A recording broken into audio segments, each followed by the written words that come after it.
Hello students, you're welcome to your favorite educational program, Teaching and Learning on Radio by Niger State Ministry of Education. It promises to be interesting and it comes up every weekday. This is to keep the school children abreast of their curriculum due to coronavirus pandemic that has kept them at home. At this moment, we have our facilitator in the studio who will be taking you on a very interesting subject. Happy viewing. I am Kabir Yusuf. You are welcome to the second phase of the program, Teaching and Learning on Radio. The subject is biology, and today we are treating transport system. This transport system is a content in SS2 biology, and this same topic, transport system, is equally found in other subjects such as geography and economics, but that of biology transport system is a different ball game altogether. Now, the objectives that the students at home should be able to achieve at the end of the day is: one, they should be able to define transport system. The students should be able to state the needs of diffusion and its inadequacies, and they should be able to mention materials and media of transportation. And fourthly, they should be able to describe transport system in man.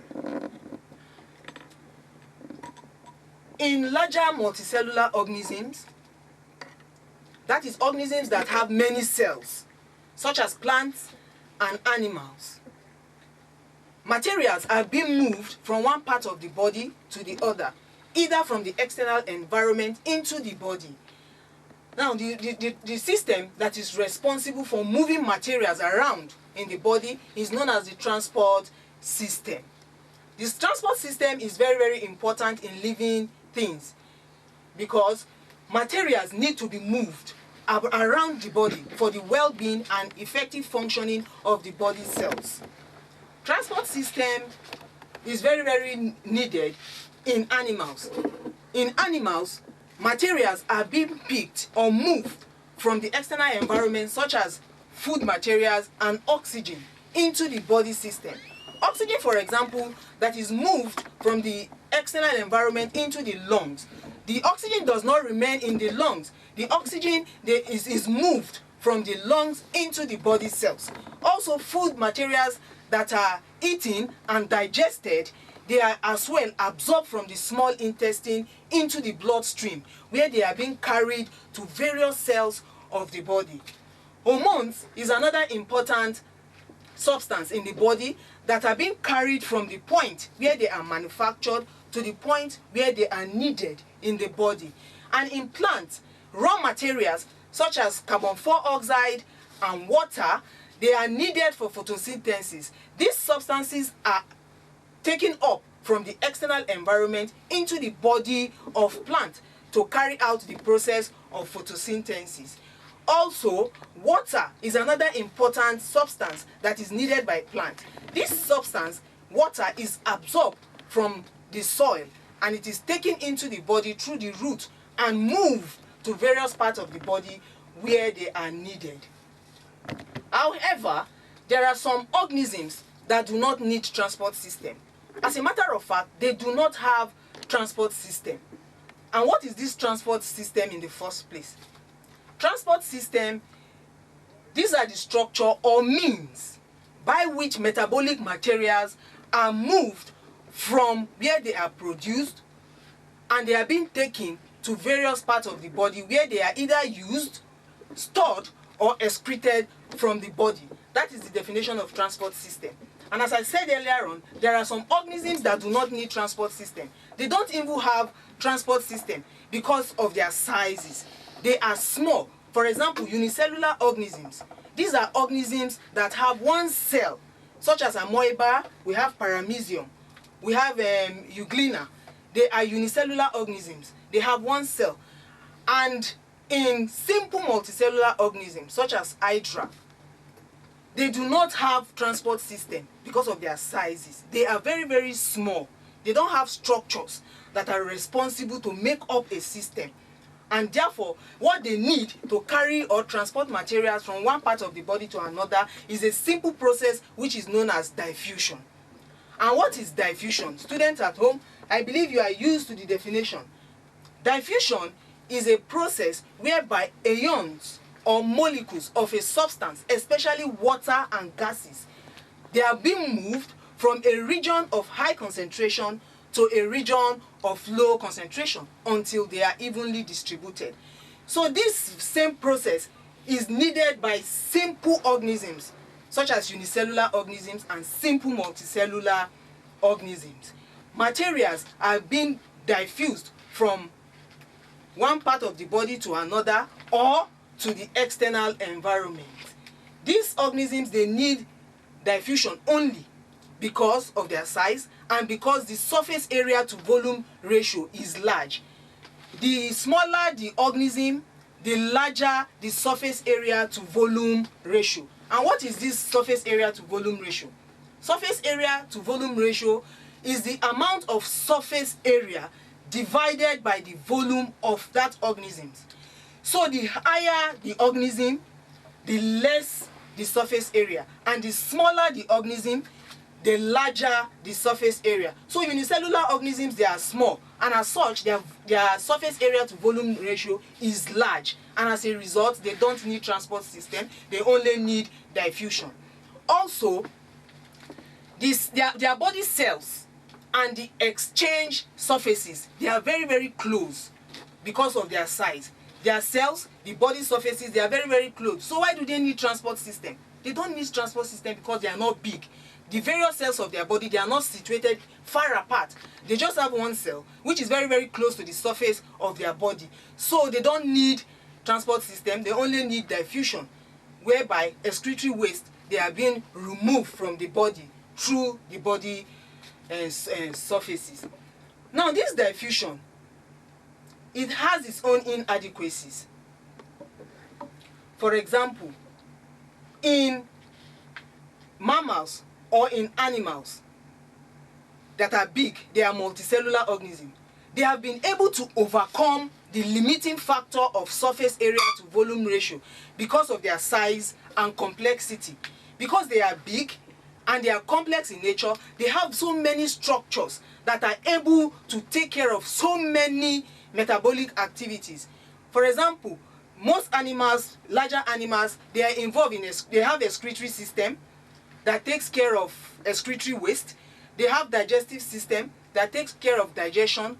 They have so many systems in the body that take care of different systems in the body. So diffusion in this case is inadequate for such organisms because materials must be moved from one part of the body to another. And also, diffusion is also inadequate in living organisms, especially mammals. For example, in human, materials such as food, nutrients, or oxygen, they are being moved from the body of the mother to the developing fetus. Developing fetus is the embryo that is developing in the womb of the mother. Through the placenta, nutrient and oxygen, they move from the mother to the fetus by diffusion. But this diffusion still is inadequate because other materials will be moved from one part of the body to another. And also, exchange of gases in the lungs is by diffusion, where oxygen goes into the body and carbon dioxide, which is a waste material, is moved to the lungs where it is excreted out of the body. But once the oxygen gets into the body, diffusion is not sufficient to move this oxygen to the various parts of the body, and hence diffusion is inadequate. Now, another inadequacy of diffusion is the fact that cells are situated far away from each other. So diffusion is not enough to move materials from one part of the cell, which is far away, to the other part of the cell. And also, there are some group of cells that are isolated, and this group of cells, they need food, oxygen, and so many important materials, and these materials must be transported to them as well. So diffusion is not sufficient to move these materials to such isolated cells. And in animals, larger animals, large quantity of materials, they are being moved. So diffusion is not sufficient to accomplish such mission, to be able to move large amount of materials. Diffusion can only move small amount of materials and not large amount of material. So diffusion is inadequate in this respect. Now, some of the materials that are needed for transportation are: one, we have oxygen. Oxygen is needed for transportation. It is moved into the lungs, and from the lungs it is taken to the various parts of the body.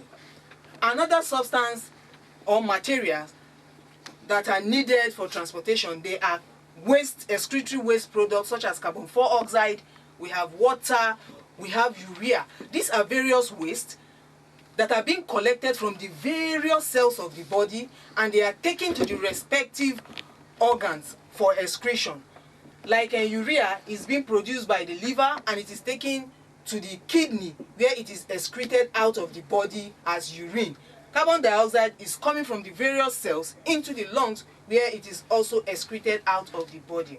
So these are some of the materials that are involved for transportation, or that they are necessary for transportation. Also, we have food substances such as amino acid, we have glucose, we have vitamins, we have mineral salts, we have fatty acid and glycerol. These are some various materials, food substances that are moved from one part of the body, especially from the small intestine to the various cells of the body, to be able to carry out metabolic activities.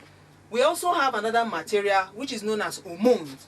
Hormones is one material that is being transported from the point where it is manufactured to the point where it is needed to exert a specific response in order to control metabolism. And what is this hormone?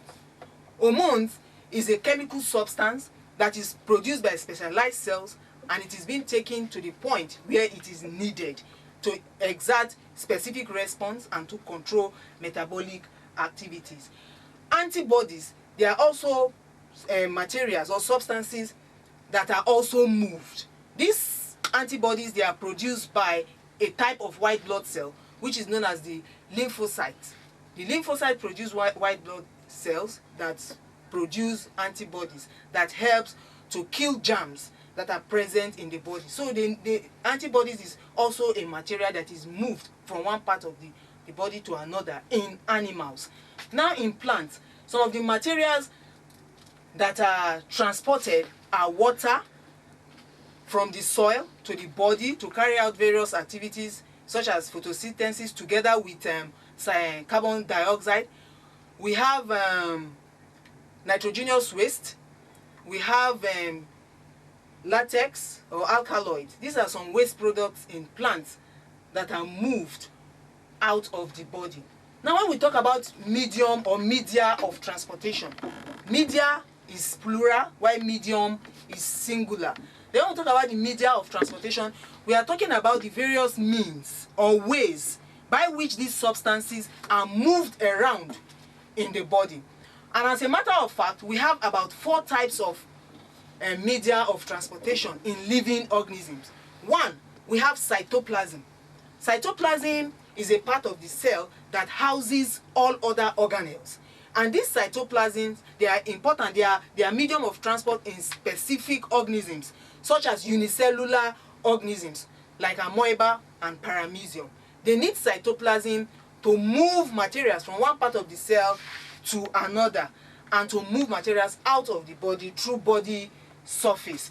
Now another type of medium of transportation is the cell sap.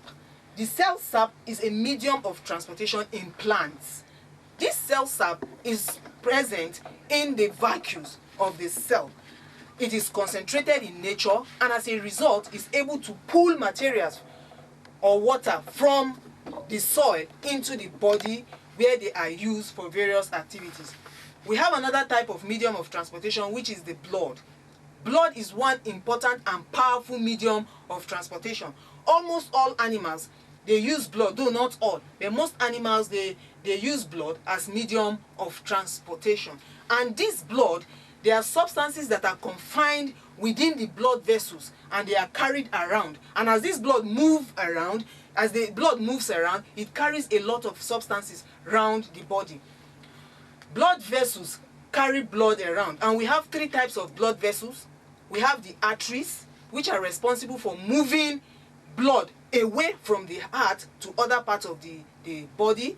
We have vein, which is responsible for moving blood into the heart, and we have the blood capillary. The blood capillary is a very tiny blood vessel that connects arteries to veins.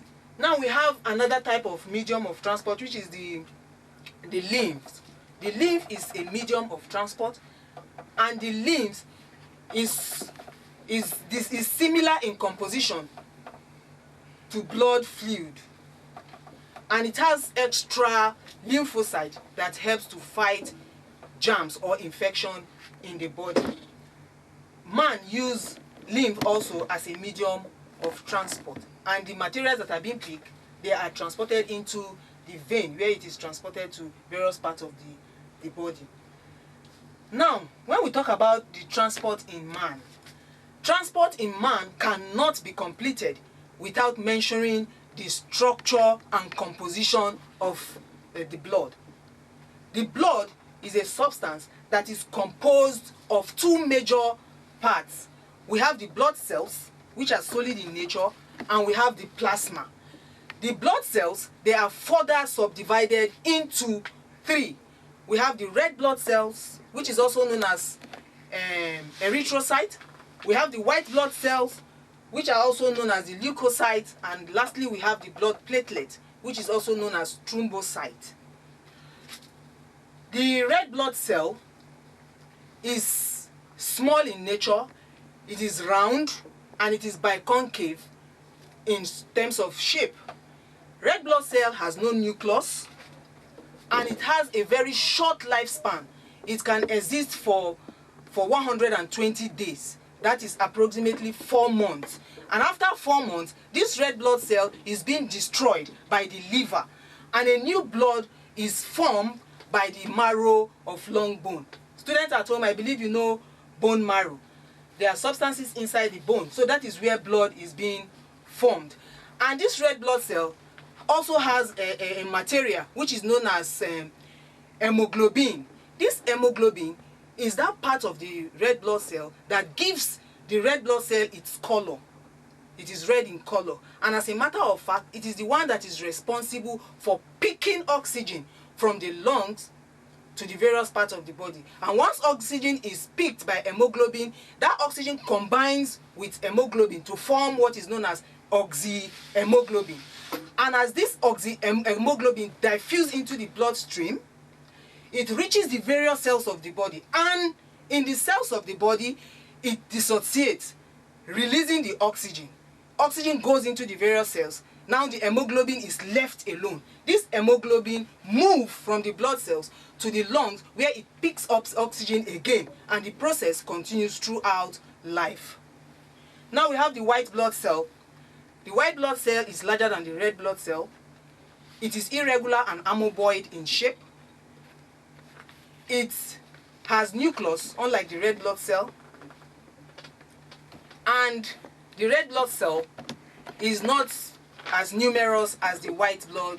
The white blood cell is not as numerous as the red blood cell. We have about 5,000 to 10,000 red blood cells in a cubit of blood millimeter. And this white blood cell is divided into two. We have the phagocytes, which is involved in a process known as phagocytosis, in a process where bacteria and viruses, they are being ingested. And the lymphocyte, they are the ones that produce antibodies that helps to kill microorganisms. Now the last one is the blood platelet. This blood platelet is small, and it is irregular also in terms of the cell fragments. It is small, as I said, smaller than even the red blood cell, though it is more numerous than the white blood cell. We have about 250,000 to 400,000 thrombocytes, and it is responsible for the clotting of blood.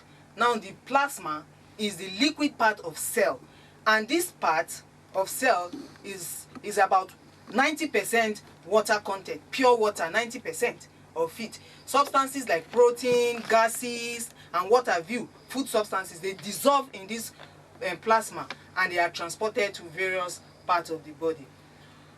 So, the listeners at home, we have other parts under this transport system in man. I will leave you, students, to take down some questions, but before then, so far, I was able to define transport system. I gave you the needs of diffusion and its inadequacies. I mentioned some materials for transportation as well as media of transportation. And of course, I gave you the composition and structure of the blood. I said the blood is divided into two major parts, the blood cells and the plasma. And the blood cells is subdivided into the red blood cells, white blood cells, and the platelets. They have their different functions. And these functions together make up the general function of blood. So students at home, I will leave you with the remaining part.